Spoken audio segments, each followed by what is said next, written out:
We're at MIPIM 2025 on the set of BiTV, and we are joined by Mrs. Stephanie Hyde, who is CEO JLL UK, and by my colleague Paul Norman, who is managing editor at CoStar News UK. Thank you for both of us joining us on the set of BiTV.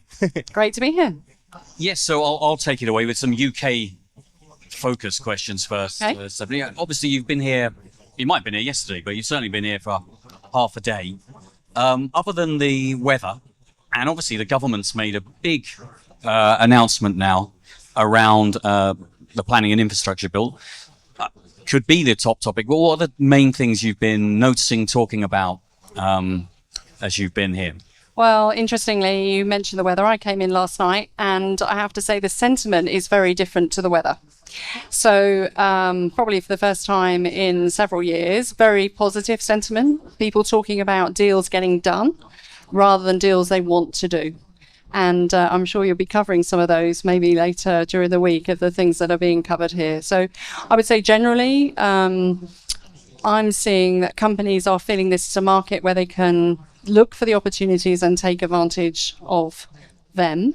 And I would say on the planning and infrastructure bill that's come out, it's been awaited for a while. It should help unlock a number of things. Actually, the way it's being positioned is very positive.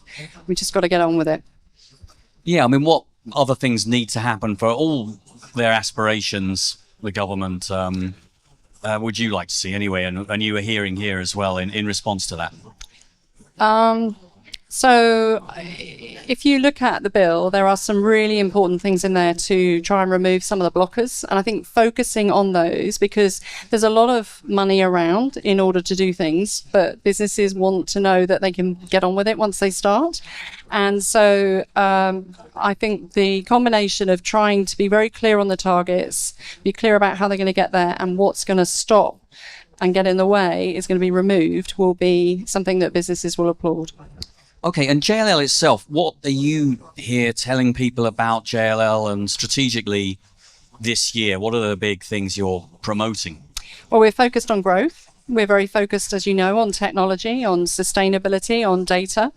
We're seeing that in this market, and again, when I talk to the CEOs of investors, they now believe they're in a position where they can make money. You know, money isn't cheap, but actually there are creative deals to be done. So we are trying to use technology and data to help people think about how can they get to those big opportunities and make the most of it. Okay. If you'll let me, Stephanie, I'd like to take maybe a higher European ground. Obviously, and you were talking about businesses. Obviously, the office market has had a lot of challenges over the last few years, maybe dating back to COVID and maybe even before a little bit. I want to ask you in terms of market dynamics, how have the European European market, maybe differed from APAC about the US as well, in terms of market dynamics, in terms of occupational trends for office real estate? So in Europe, more people are spending more time in the office than they are not. And that's been a trend that we've seen for a while. Not as high as Asia, who returned pretty quickly, and they're over 3 days a week, but the majority of people's time is now being spent in the office. That's not true for the US, where it's still around 2 days a week on average, but it does vary.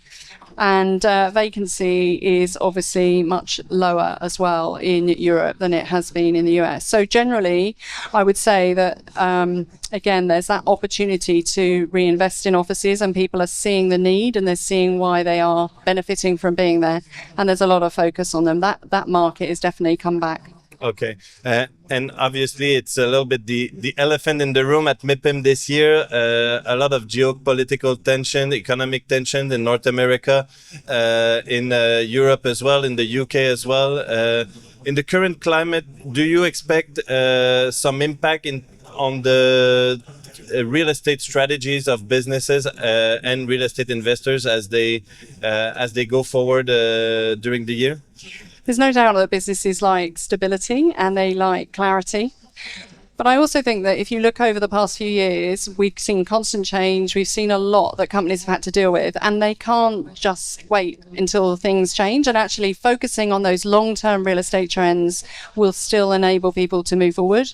And again, we're seeing that businesses are doing that. They are just making those choices. They're focusing on the things they can control. So we've definitely seen an uptick in businesses making decisions despite some of the challenges that may be out there around potential stability. Stephanie, Hyde, thank you so much for this valuable insight. Paul, thank you for being with us as well. Thank you all for being with us, and we'll see you soon on BiTV.